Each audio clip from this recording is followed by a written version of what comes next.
What if, at any moment, the only thing keeping you from eternal destruction was the fragile thread of God's mercy? On July 8, 1741, Jonathan Edwards delivered what would become the most famous sermon in American history, Sinners in the Hands of an Angry God. Preaching to a spiritually unresponsive congregation in Enfield, Connecticut, Edwards' calm tone sharply contrasted the vivid, terrifying imagery of divine wrath he described. Though part of the Great Awakening, Enfield had remained spiritually indifferent. Edwards was invited to shake them awake, and he did. Edwards painted a terrifying picture of the human condition apart from divine grace. He warned that sinners were suspended over the pit of hell like a spider over fire, held up only by God's mercy. There is nothing that keeps wicked men at any one moment out of hell but the mere pleasure of God, he said. Using intense metaphors, a bow of divine wrath ready to release, a slippery slope leading to destruction, he communicated that judgment was not only real, but imminent.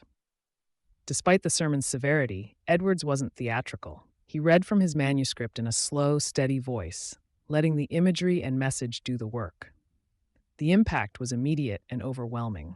Eyewitnesses described people weeping, crying out, and physically trembling. Some fainted.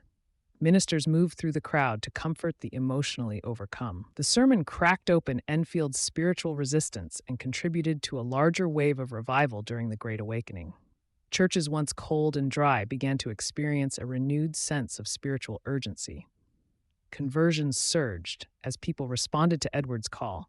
Awake and fly from the wrath to come. Escape to the mountain, lest you be consumed. Sinners in the Hands of an Angry God didn't just shake a congregation. It helped reshape American religion. It emphasized personal repentance, heartfelt conversion, and the terrifying reality of divine justice, laying the groundwork for evangelical revivalism and future movements emphasizing individual spiritual responsibility.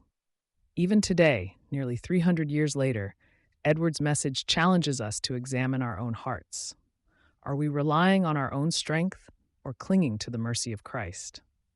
If you love learning about moments like this, subscribe for more church history delivered daily.